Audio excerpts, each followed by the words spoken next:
ان کا انجام ہلاکت ہے، ان کا خدا پیٹ ہے، وہ اپنی شرم کی باتوں پر فخر کرتے ہیں اور دنیا کی چیزوں کے خیال میں رہتے ہیں۔ خداوند کے زندہ اور پاک کلام میں سے پولس رسول کا خط فلپیوں کے نام، اس کا 3 باب۔ غرض میرے بھائیو، خداوند میں خوش رہو۔ تمہیں ایک ہی بات بار بار لکھنے میں مجھے تو کچھ دقت نہیں، اور تمہاری اس میں حفاظت ہے۔ کتوں سے خبردار رہو، بدکاروں سے خبردار رہو، کٹوانے والوں سے خبردار رہو، کیونکہ مختون تو ہم ہیں جو خدا کے روح کی ہدایت سے عبادت کرتے ہیں اور مسیح یسوع پر فخر کرتے ہیں، اور جسم کا بھروسہ نہیں کرتے۔ گو میں تو جسم کا بھی بھروسہ کر سکتا ہوں۔ اگر کسی اور کو جسم پر بھروسہ کرنے کا خیال ہو تو میں اس سے بھی زیادہ کر سکتا ہوں۔ 8ویں دن میرا ختنہ ہوا۔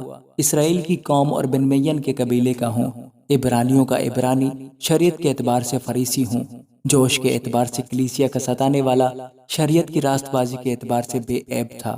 لیکن جتنی چیزیں میرے نفع کی تھیں انہی کو میں نے مسیح کی خاطر نقصان سمجھ لیا، بلکہ میں اپنے خداوند یسوع مسیح کی پہچان کی بڑی خوبی کے سبب سے سب چیزوں کو نقصان سمجھتا ہوں، جس کی خاطر میں نے سب چیزوں کا نقصان اٹھایا اور ان کو کوڑا سمجھتا ہوں، تاکہ مسیح کو حاصل کروں اور اس میں پایا جاؤں، نہ اپنی ذات اس راست بازی کے ساتھ جو شریعت کی طرف سے ہے، بلکہ اس راست بازی کے ساتھ جو مسیح پر ایمان لانے کے سبب سے ہے اور خدا کی طرف سے ایمان پر ملتی ہے۔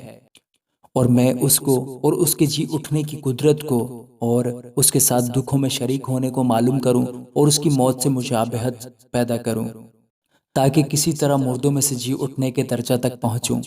یہ غرض نہیں کہ میں پا چکا یا کامل ہو چکا ہوں، بلکہ اس چیز کے پکڑنے کے لیے دوڑا ہوا چاہتا ہوں جس کے لیے مسیح یسوع نے مجھے پکڑا تھا۔ اے بھائیو، میرا یہ گمان نہیں کہ پکڑ چکا ہوں، بلکہ صرف یہ کرتا ہوں کہ جو چیزیں پیچھے رہ گئیں ان کو بھول کر آگے کی چیزوں کی طرف بڑھا ہوا نشان کی طرف دوڑا ہوا چاہتا ہوں، تاکہ اس ایمان کو حاصل کروں جس کے لیے خدا نے مجھے مسیح یسوع میں اوپر بلایا ہے۔ بس ہم میں سے جتنے کامل ہیں یہی خیال رکھیں، اور اگر کسی بات میں تمہارا اور طرح کا خیال ہو تو خدا اس بات کو بھی تم پر ظاہر کر دے گا۔ بہرحال جہاں تک ہم پہنچے ہیں اسی کے مطابق چلیں۔ اے بھائیو، تم سب مل کر میری مانند بنو اور ان لوگوں کو پہچان رکھو جو اس طرح چلتے ہیں جس کا نمونہ تم ہم میں پاتے ہو، کیونکہ بہتیرے ایسے ہیں جن کا ذکر میں نے تم سے بارہا کیا ہے اور اب بھی رو رو کر کہتا ہوں کہ وہ اپنے چال چلن سے مسیح کی صلیب کے دشمن ہیں۔ ان کا انجام ہلاکت ہے، ان کا خدا پیٹ ہے، وہ اپنی شرم کی باتوں پر فخر کرتے ہیں اور دنیا کی چیزوں کے خیال میں رہتے ہیں۔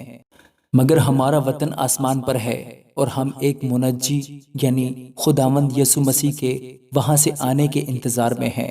وہ اپنی اس قوت کی تاثیر کے موافق جس سے سب چیزیں اپنے تابع کر سکتا ہے، ہماری پست حالی کے بدن کی شکل بدل کر اپنے جلال کے بدن کی صورت پر بنائے گا۔